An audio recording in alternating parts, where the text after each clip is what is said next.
Welcome to concept minds. कैसे हैं आप सभी लोग? मुझे उम्मीद है बहुत ही अच्छे होंगे। तो चलिए अपने इस एथिक्स सीरीज में आगे बढ़ते हैं। एंड वेस्टर्न फिलोसफीज की हमारी लास्ट क्लास है। हमने अच्छे खासे नंबर ऑफ वेस्टर्न फिलोसफर को कवर कर लिया है। आज भी हम कुछ वेस्टर्न फिलोसफर को कवर करने वाले हैं एंड उसके साथ overall contributions and limitations of western philosophy भी जानने वाले हैं। तो चलिए आगे बढ़ते हैं। हमारे आज के फर्स्ट फिलोसफर हैं जेरेमी बेंथम। इनको फादर ऑफ मॉडर्न यूटिलिटेरियनिज्म भी कहा जाता है, उपयोगितावाद के पिता। And his concept of utilitarianism is कि कोई भी कार्य, कोई भी एक्शन को एथिकल कैसे माना जाएगा। तो ये कहते हैं कि it is the greatest happiness of the greatest number. क्या है? Greatest happiness of the greatest number. अगर कोई भी एक्शन प्रोवाइड कर रहा है, that is the measure of right और रॉन्ग ऑफ एन एक्शन। कोई भी एक्शन जो ग्रेटेस्ट नंबर्स को ग्रेटेस्ट हैप्पीनेस देता है, मतलब अधिकतम लोगों को अधिकतम खुशी देता है, उस एक्शन को क्या कंसीडर किया जाएगा? राइट कंसीडर किया जाएगा, मतलब एथिकल कंसीडर किया जाएगा। तो इनका एथिक्स का पैरामीटर क्या है? इनका एथिक्स का पैरामीटर है greatest happiness. If any action is providing greatest happiness to the people, the action would be considered ethical. ठीक है, इसीलिए कहते हैं कि action should be evaluated based on their utility. कि कोई भी कार्य, कोई भी एक्शन इथिकल है या अनएथिकल है, इसको कैसे कंसीडर किया जाए? तो ये कहते हैं कि बेस्ड ऑन देयर यूटिलिटी, उसकी उपयोगिता कितनी है। अगर वह सोसाइटी के लिए यूटिलिटी है, उसकी उपयोगिता है, तो उसको इथिकल कंसीडर किया जाएगा। अगर सोसाइटी के लिए उसकी यूटिलिटी कम है तो उसको क्या किया जाएगा? अनएथिकल कंसीडर किया जाएगा। ये कहते हैं amount of happiness versus amount of suffering, दोनों को कंपैरिजन कर लो। अगर कोई भी कार्य, किसी कार्य को इथिकली जज करना है तो क्या करो? उसको इस पैरामीटर पे ला करके जज कर लो। अमाउंट ऑफ हैप्पीनेस, वो कार्य कितना खुशी दे रहा है, कितनी हैप्पीनेस दे रहा है एंड कितना सफरिंग दे रहा है। अगर हैप्पीनेस का अमाउंट ज्यादा है तो उस कार्य को क्या कंसीडर किया जाएगा? इथिकल एक्शन कंसीडर किया जाएगा। ठीक है, एंड ये कहते हैं कि ethical value of an action, किसी भी कार्य का इथिकल वैल्यू कैसे हो जाएगा? तो डिटरमाइंड बाय इट्स कंसिक्वेंसेस। कैसे किया जाएगा? उसके कंसिक्वेंसेस से, उसके परिणाम से, and it's overall impact on the wellbeing of individual. वह किसी भी इंडिविजुअल पर कितना अच्छा इंपैक्ट रखता है, कितना उसका वेलबींग सुनिश्चित करता है। तो अगर कोई भी एक्शन किसी भी इंडिविजुअल को या ओवरऑल सोसाइटी को मैक्सिमम हैप्पीनेस देता है तो उसे क्या कंसीडर किया जाएगा? इथिकल एक्शन कंसीडर किया जाएगा। ठीक है, तो इस तरीके से जेरेमी बेंथम के यूटिलिटेरियनिज्म को हमने समझा। अब नेक्स्ट कंसीडर करते हैं जे.एस. मिल। अब जे.एस. मिल ने भी यूटिलिटेरियनिज्म पर ही अपनी बात कही है, मतलब कि इन दोनों ने मिल करके यूटिलिटेरियनिज्म के कंसेप्ट को मैच्योर किया है। तो हमने जेरेमी बेंथम का यूटिलिटेरियनिज्म क्या था समझ लिया है। अब जे.एस. मिल के यूटिलिटेरियनिज्म को समझेंगे भी और जेरेमी बेंथम के साथ कंपैरिजन करके समझते हैं। ठीक है, तो दोनों ने क्या दिया? यूटिलिटेरियनिज्म का ही कंसेप्ट दिया, उपयोगितावाद का विचार दिया। तो utilitarianism Jeremy Bentham and J S. Mill दोनों का कंबाइंड कंसेप्ट है। जे.एस. मिल का जो यूटिलिटेरियनिज्म है उसे हम क्वालिटेटिव यूटिलिटेरियनिज्म कहते हैं, जबकि जेरेमी बेंथम का जो यूटिलिटेरियनिज्म उसे हम क्वांटिटेटिव यूटिलिटेरियनिज्म कहते हैं। मतलब जे.एस. मिल कहते हैं कि मैक्सिमम हैप्पीनेस को क्वालिटी के अकॉर्डिंग समझना चाहिए, कि वह हैप्पीनेस क्वालिटी वाली होनी चाहिए, और जेरेमी बेंथम कहते हैं कि नहीं, क्वांटिटी वाली होनी चाहिए। मतलब ये कहते हैं कि मैक्सिमम नंबर को अगर वो हैप्पीनेस देता है तो वह यूटिलिटेरियनिज्म है, और ये कहते हैं नंबर नहीं, क्वालिटी ऑफ हैप्पीनेस मैक्सिमम देना चाहिए। ठीक है, नेक्स्ट कहते हैं कि मैक्सिमाइजिंग हायर क्वालिटी प्लेजर, जो खुशियां हैं उसकी क्वालिटी को इंप्रूव करता है तो वो यूटिलिटेरियनिज्म कहलाएगा।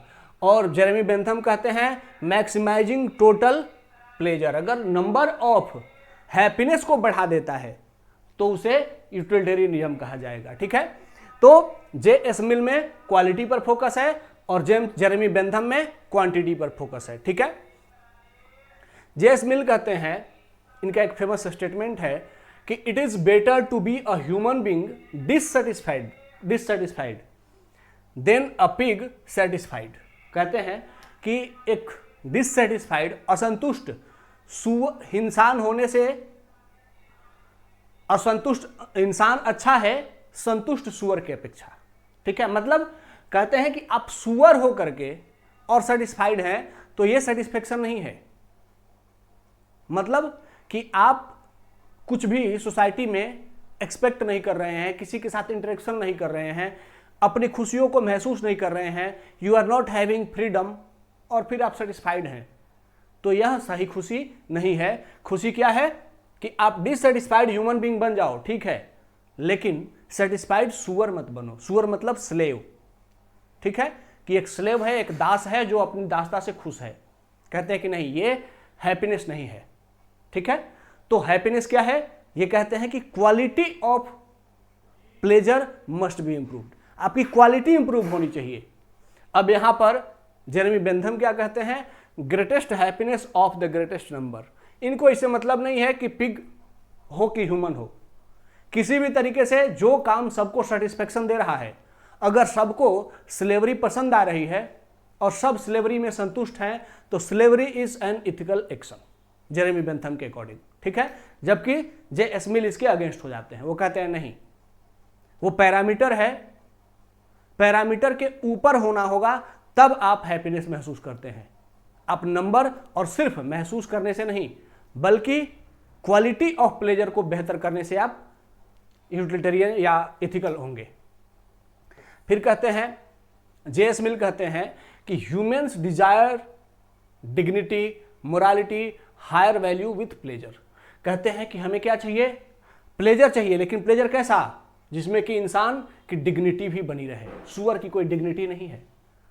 डिग्निटी मतलब आत्मसम्मान, आपका आत्मसम्मान भी सुरक्षित होना चाहिए। मोरालिटी, आप में इथिकल वैल्यूज होने चाहिए, आप नैतिक होने चाहिए। एंड हायर वैल्यूज, आपके वैल्यूज उच्च होने चाहिए। मतलब आप लोगों के साथ जब इंटरेक्शन करो तो आदर्श रूप में इंटरेक्शन करो, ना कि किसी को गाली दो मारो, ऐसा नहीं। ठीक है, तो इन सब को मिला करके प्लेजर के साथ ह्यूमन डिजायर पूरी होती है, और इस डिजायर को बढ़ाना क्या है? इथिकल है। यही यूटिलिटेरियनिज्म है। जबकि जेरेमी बेंथम कहते हैं humans are driven by pain and pleasure only. कहते हैं कि इंसान जो भी काम करता है उस काम के पीछे का पर्पस क्या होता है? To gain maximum happiness only. इंसान कोई भी काम किस लिए करता है? या तो दुखों से मुक्ति करने के लिए करता है या सुख प्राप्ति के लिए करता है। तो दुखों से मुक्ति होना यूटिलिटेरियनिज्म है और सुख की प्राप्ति करना यूटिलिटेरियनिज्म है। इन्होंने क्वालिटी पर ध्यान नहीं दिया है। ये क्या कह रहे हैं कि आप अपना जो हैप्पीनेस है वो खुद से कंसीडर करते हैं कि किस मामले में आप खुश हैं। जो काम आपको खुशी देता है उसको करो और वही अच्छा है। लेकिन यह कहते हैं नहीं, वो काम नहीं जो आपको खुशी देता है उसका मतलब यह नहीं कि वो काम अच्छा है। वह खुशी देने के साथ साथ आपके डिग्निटी, आपके मोरालिटी एंड आपके वैल्यूज को भी प्रिजर्व करता है, तब वो क्या कहलाएगा? हैप्पीनेस कहलाएगा। ठीक है, अब यहां पर जो जेरेमी बेंथम है considered right as legal fiction. ये कहते हैं कि इंसान को कोई राइट वाइट देने की जरूरत नहीं है। राइट क्या है? एक लीगल फिक्शन है। फिक्शन है वो, मतलब सिर्फ महसूस किया जाता है, वो रियलिटी में एग्जिस्ट नहीं करता। ठीक है, तो इसीलिए इंसान को राइट की जरूरत नहीं है, इंसान को किसी की जरूरत है? हैप्पीनेस की जरूरत है। जबकि जे एस मिल कहते हैं कि individual liberty and right as essential to overall happiness.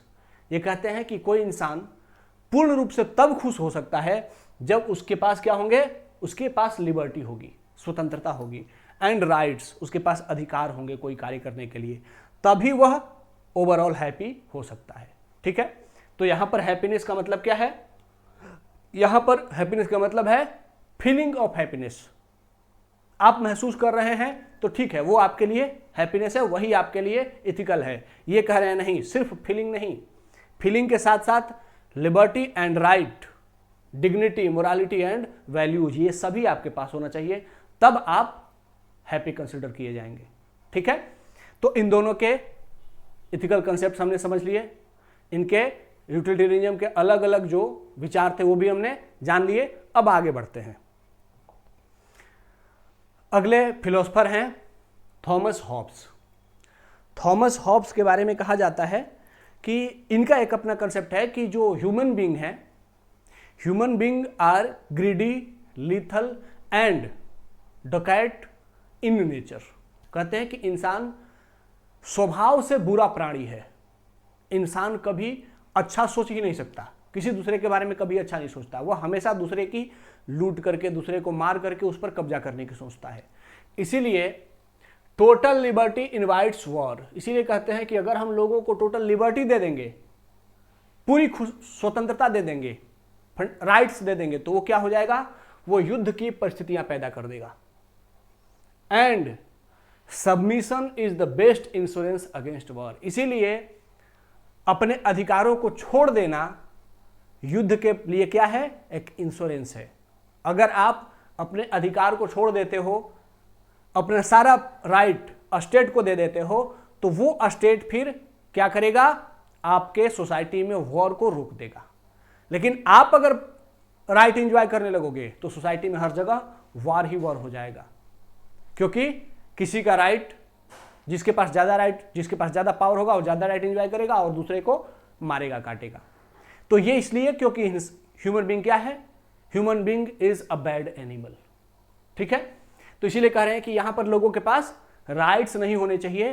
Rights किसके पास होने चाहिए, सिर्फ स्टेट के पास होनी चाहिए। जब स्टेट के पास राइट होगा तो वो वॉर को रोक देगा, सोसाइटी में पीस हो जाएगी। लेकिन अगर ह्यूमन बीइंग के पास राइट होगा तो ह्यूमन बीइंग क्या करेगा, वॉर एस्टेब्लिश करेगा, वॉर को बढ़ा देगा। ठीक है, तो इसीलिए अगर पीसफुल सोसाइटी चाहिए तो we should submit our right to the state. ठीक है, इन्होंने एक बुक लिखा था Leviathan. It was a very famous. Leviathan का मतलब होता है सर कटा राक्षस। मतलब कि अगर लोगों को हमने पावर दे दिया, राइट्स दे दिया, तो वो सर कटे राक्षस जैसे हो जाते हैं। मतलब अब उसके पास सर नहीं है, मतलब सर का मतलब न सोचने की शक्ति है, न देखने की शक्ति है, न महसूस करने की शक्ति है। सिर्फ क्या है, हाथ है, पैर है और खाने वाला पेट है। वो क्या करेगा, हाथ से मारेगा, काटेगा, पैर से कुचलेगा और जो मिलेगा उसको खा जाएगा, क्योंकि उसके पास सोचने की क्षमता समाप्त हो जाएगी। ठीक है, एंड सोशल कॉन्ट्रैक्ट थ्योरी, इनका एक फेमस कंसेप्ट यही है, सोशल कॉन्ट्रैक्ट थ्योरी। ये पूरे यूरोप का है वैसे तो कंसेप्ट है।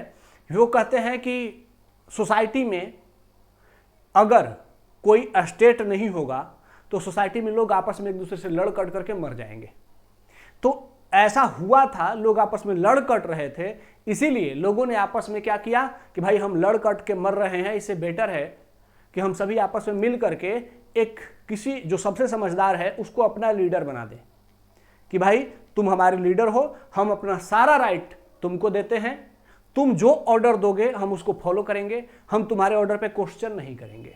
तो ये जो लोगों ने आपस में कॉन्ट्रैक्ट किया, कॉन्ट्रैक्ट करके अपना राइट एक इंडिविजुअल को दे दिया और उसे किंग बना दिया, वही सोशल कॉन्ट्रैक्ट है जिसने कि स्टेट नाम के एक इंस्टीट्यूशन को जन्म दिया। और वहीं से स्टेट का उदय होता है, ओरिजिन होता है, और वो स्टेट लोगों पर रूल करता है।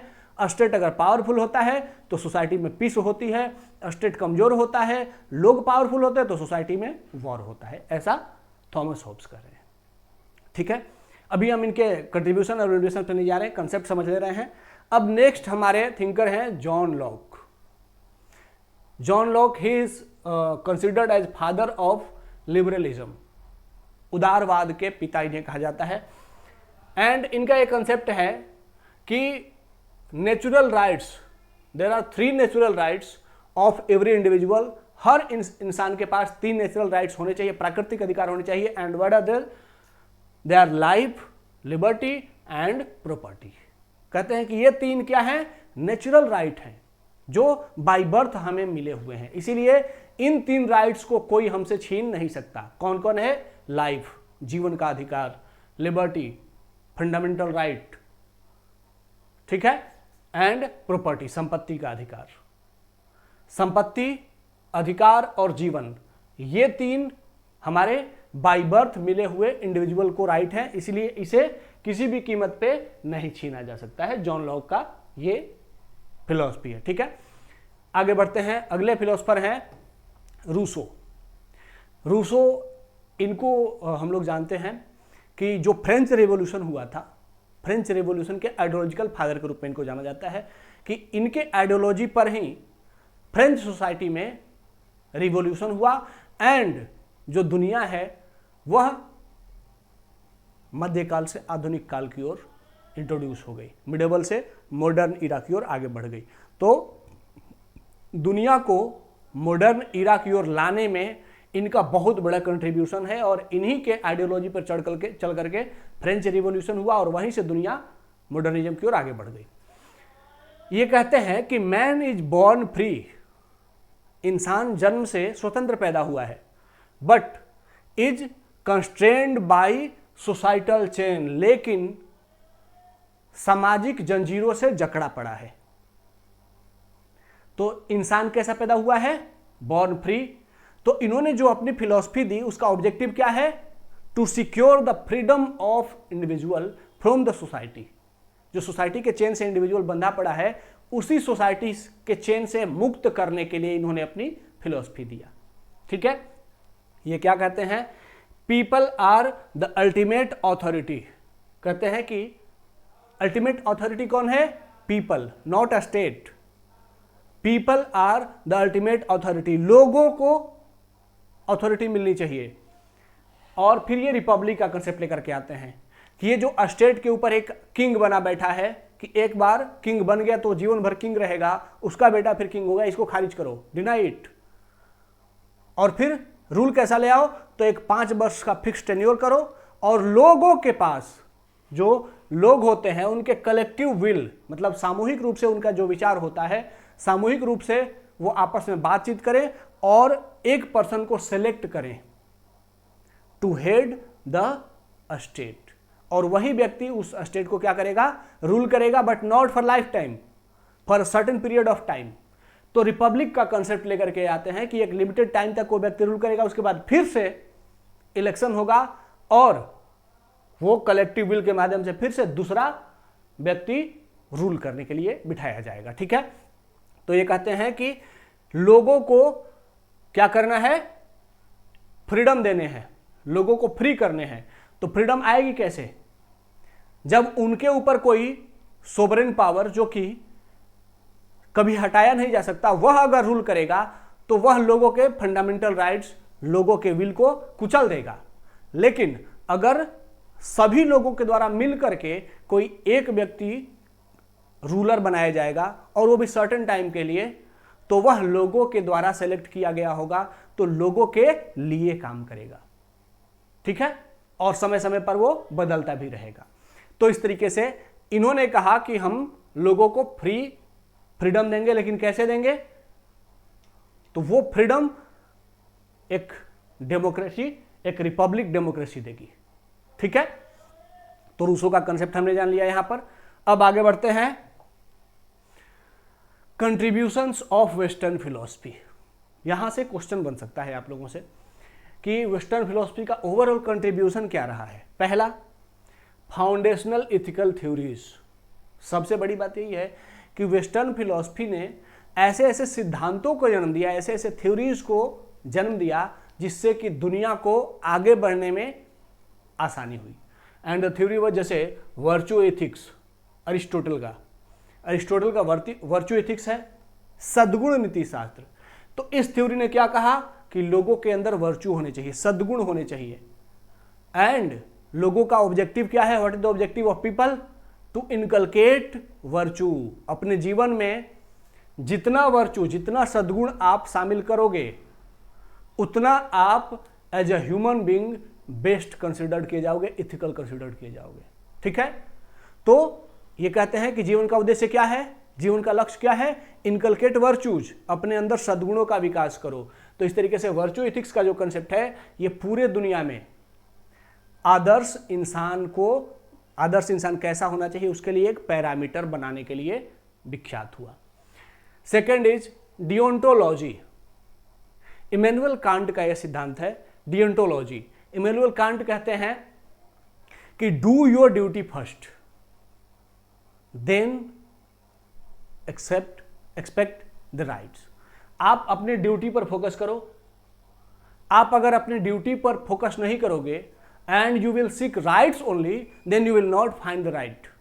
आपको राइट नहीं मिलेगा। इसीलिए do your duty first, then you will find your right. तो ये डियोंटोलॉजी का कंसेप्ट आया जो दुनिया भर के लोगों को, दुनिया भर के सोसाइटी को, स्टेट को डू योर ड्यूटी करने के लिए प्रेरित किया। ठीक है। Next one is utilitarianism.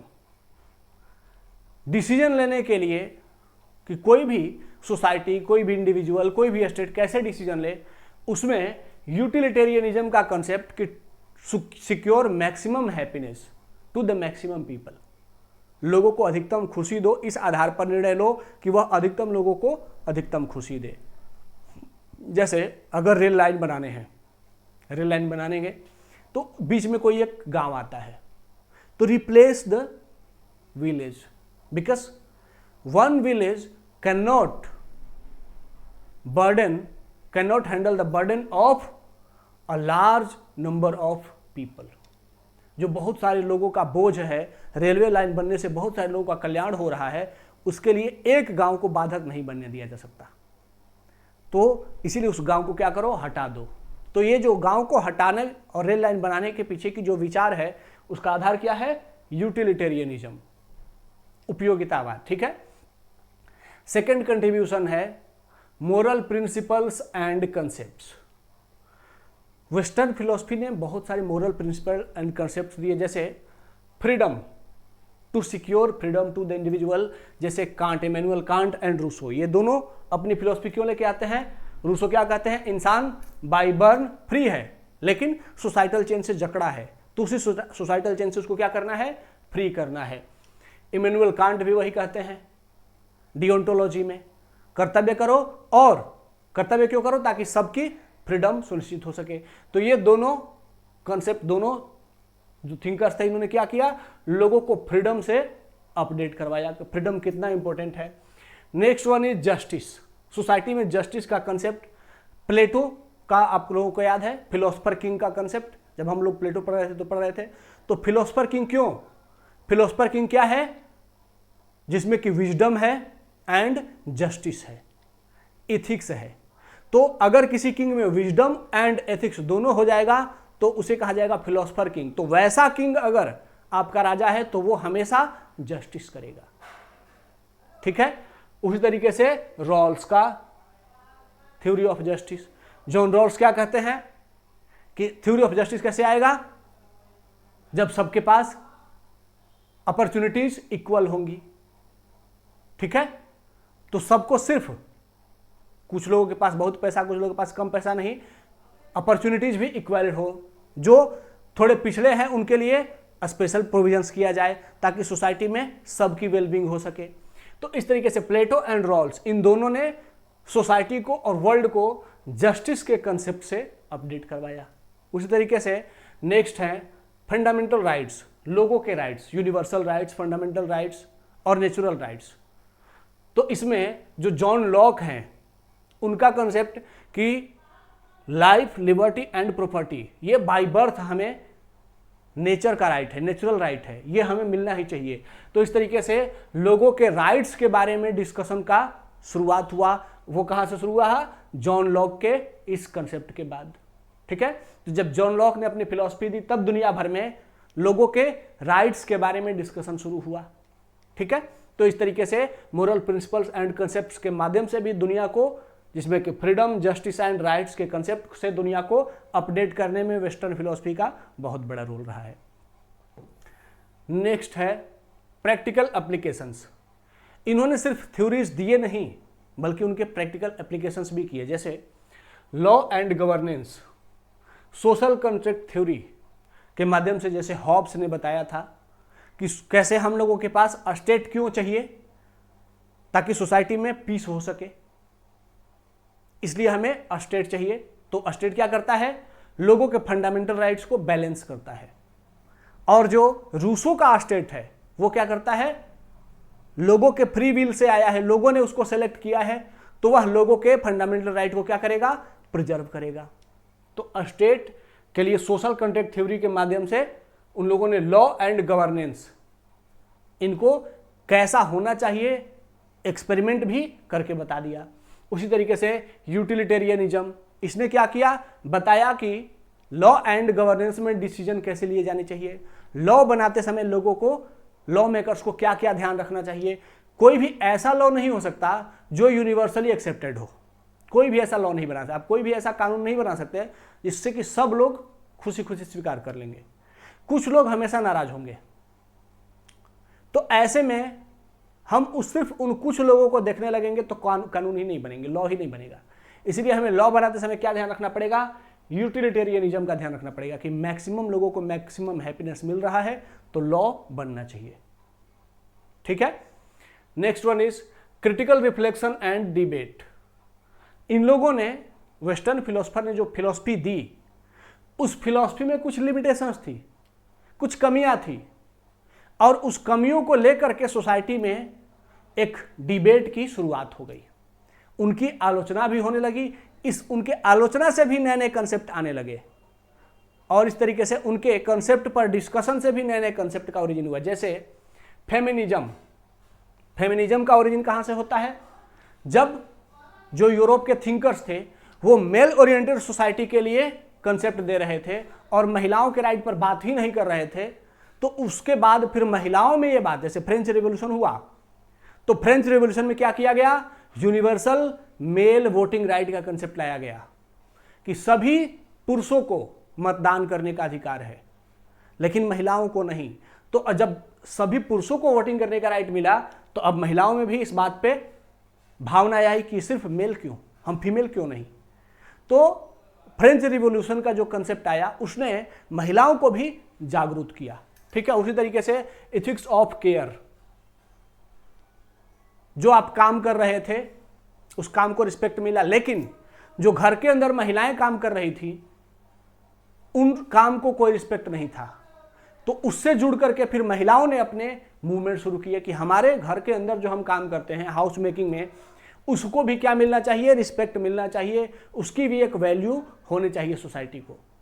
तो ये एथिक्स ऑफ केयर, ये जो कंसेप्ट आया और ये जो डिस्कशन सोसाइटी में शुरू हुआ, यह भी कहां से आया, यूरोप में जो मेल ओरिएंटेड थ्योरीज दी गई उनके कंट्राडिक्शन से आया। ठीक है, उसी के बाद चैलेंज टू यूनिवर्सल नॉर्म्स, इन्होंने जो सिद्धांत बना रखे थे, जैसे इमैनुअल कांट जो थ्योरी बना रहे थे, दे रहे थे, वो कह रहे थे कि my theory is universal theory, मैं जो थ्योरी दे रहा हूं वही सबसे बड़ा, वह पूरी दुनिया में कहीं भी लागू करने लायक है। तो फिर उसके काट में इंडियन फिलोसफर्स भी आने लगे, no your theory is limited to Europe only, my theory is for our eastern societies. तो इस तरीके से उनको काउंटर करने के लिए भी दुनिया में अलग अलग सिद्धांत विकसित होने लगे। ठीक है, फिर इंटेलेक्चुअल लेगेसी, उन लोगों ने क्या किया, जब डिबेट शुरू किया सोसाइटी में, इंटेलेक्चुअल डिबेट, तो वो डिबेट आगे बढ़ता चला गया और दुनिया को ह्यूमन राइट एंड इक्वालिटी जैसे कंसेप्ट पर लगातार डिस्कशन होना शुरू हुआ। जब जॉन लॉक ने फंडामेंटल राइट की बात करी, नेचुरल राइट की बात करी, सॉरी, तो जब नेचुरल राइट की बात करी तब आगे आकर के नेचुरल राइट से फंडामेंटल राइट का जन्म हुआ, फंडामेंटल राइट से ह्यूमन राइट का जन्म हुआ। तो ये सब क्या है, एक डिबेट भी एक कंसेप्ट का और ग्लोरिफिकेशन और उसका अपब्रिंगिंग, नए नए कंसेप्ट का अपडेशन, ये सब भी शुरू हो गया और वो इंटेलेक्चुअल डिबेट आगे दुनिया में कंटिन्यू कर गया। तो ये डिबेट की शुरुआत यूरोप के थिंकर्स ने कर दी थी। ठीक है, तो इनकी यह गिविंग्स हैं, सिविल राइट में, इक्वालिटी में, ह्यूमन राइट्स में, ग्लोबल एथिक्स में, हर जगह दुनिया भर में डिबेट करने की प्रक्रिया की शुरुआत हो गई, क्योंकि ऐसे राइट से जुड़े हुए कंसेप्ट यूरोप में आ गए थे। तो इसलिए दुनिया भर में उनसे जुड़े हुए राइट्स पर डिस्कशन एंड डिबेट शुरू हो गए। इस तरीके से दुनिया में human right, equality, civil right and global ethics के नॉर्म्स स्थापित हुए। ठीक है, तो ये हम लोगों ने contributions of western philosophy discuss किया। अब आते हैं कि कंट्रीब्यूशंस तो हमने देख लिए, लेकिन इनके कुछ लिमिटेशंस भी रहे।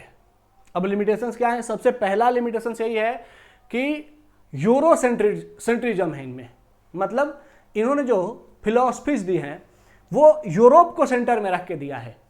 नाम दे दिया है ग्लोबल, लेकिन सेंटर में कौन है? यूरोप। इनका जो थ्योरी है वो यूरोप के सोसाइटी के सेंटर को लेकर के बनाई गई है, लेकिन दुनिया भर में हर जगह वो लागू नहीं हो रही। जैसे less applicable globally and ignored non western traditions, जो वेस्टर्न ट्रेडिशन से अलग हट करके जो वैल्यूज थी उसको इन लोगों ने क्या किया?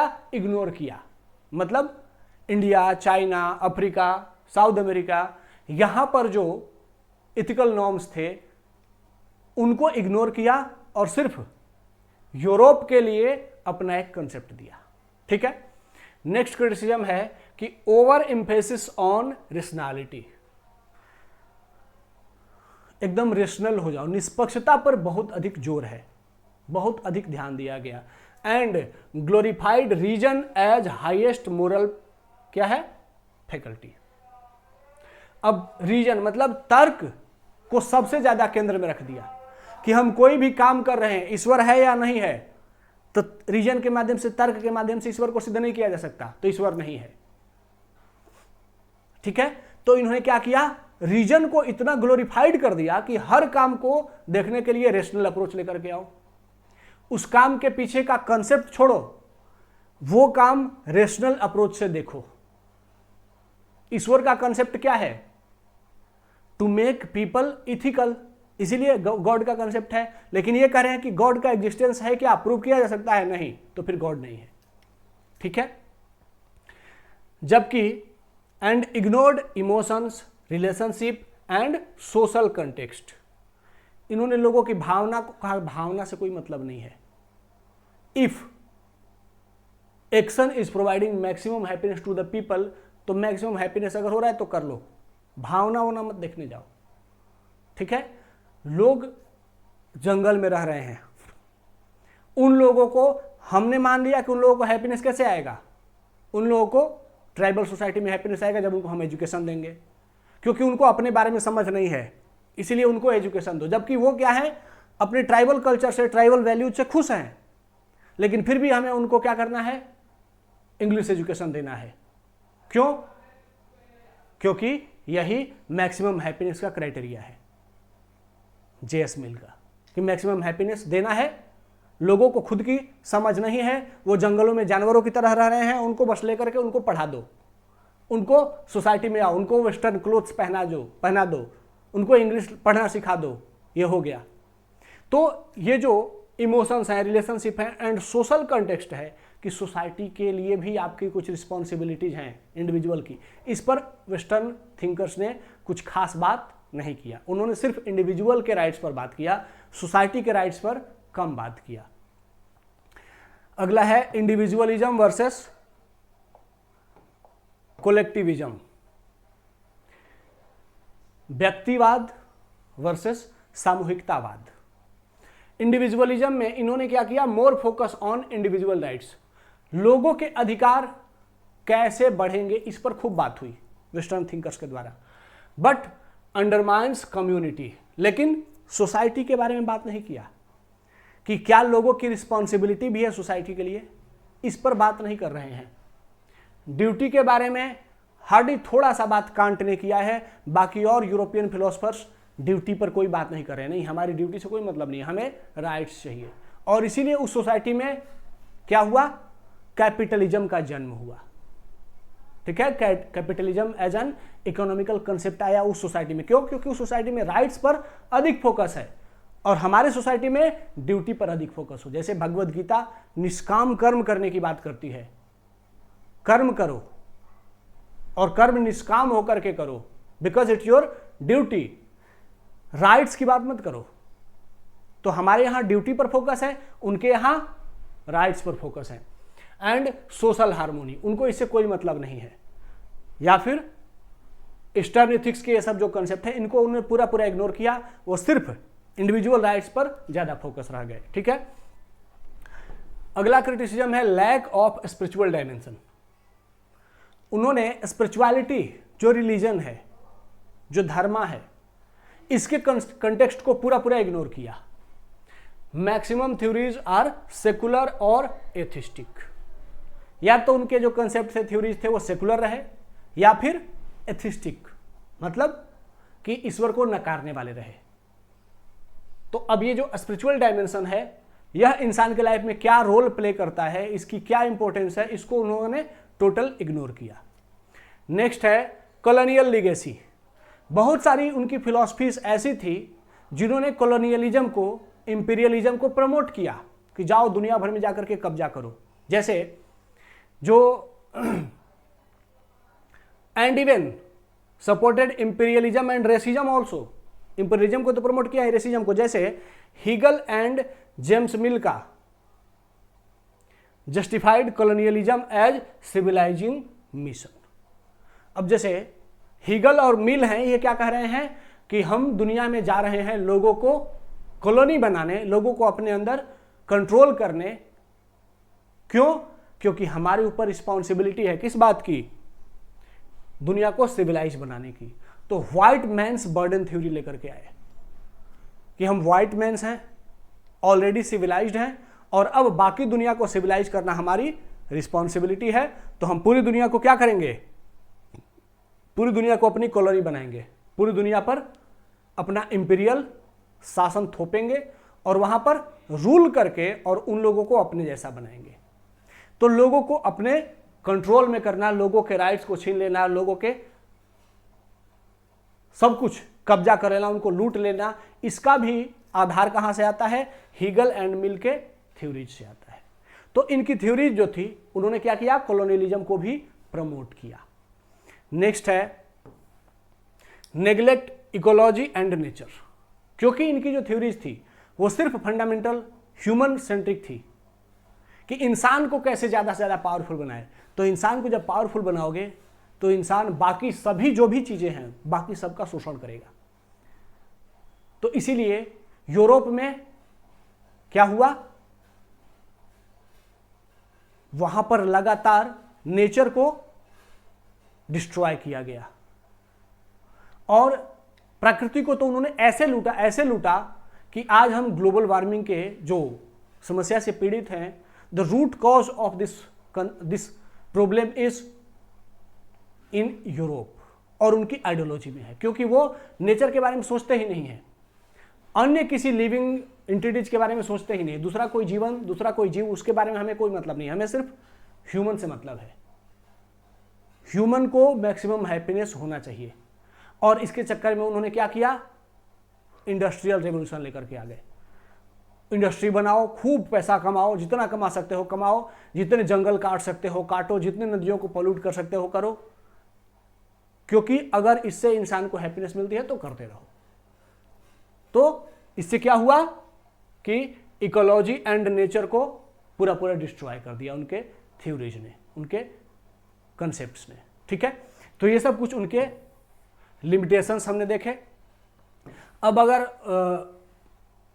क्वेश्चन पूछा जाता है contributions and limitations of western theories, western philosophies, तो मुझे लगता है आप लोग बहुत परफेक्ट आंसर कर पाएंगे। ठीक है, ये जो पीपीटीज हैं, ये आप जो डिस्क्रिप्शन में एक ऊपर चैनल का, टेलीग्राम चैनल का लिंक होगा, उसको ज्वाइन करिएगा, तो वहाँ पर आपको ये पीपीटीज भी मिल जाएंगी। और मैं इस बात के लिए श्योर हूँ कि अगर आप लोग मेरी क्लास कर रहे हैं तो एथिक्स के लिए इससे बेस्ट कुछ भी नहीं हो सकता है, एंड कोई भी इससे बेस्ट आपको कहीं भी यूट्यूब पे उपलब्ध नहीं मिलेगी। जो क्लासरूम में भी पढ़ाया जा रहा है, क्योंकि मैं तो दिल्ली में हूँ, लगातार मैं इनसे बच्चों को हेल्प कर रहा हूँ, तो मैं जान रहा हूँ कि what they are been taught in class. तो वो जो पढ़ाए जा रहे हैं उनको क्लास में, वो भी सिर्फ एथिक्स के नाम पे कोई फिलॉसफी पढ़ा रहा है, कोई पॉलिटिकल साइंस, पॉलिटिकल थ्योरीज पढ़ा रहा है, कोई कुछ और पढ़ा रहा है, लेकिन एथिक्स जो यूपीएससी की जरूरत है वो कोई नहीं पढ़ा रहा है। बट इस क्लास से आपको वो चीज़ें जरूर मिल रही हैं जो कि यूपीएससी और स्टेट पीसीएस की जरूरत है। ठीक है, तो B with me, subscribe this channel and share it. Thank you, जय हिंद।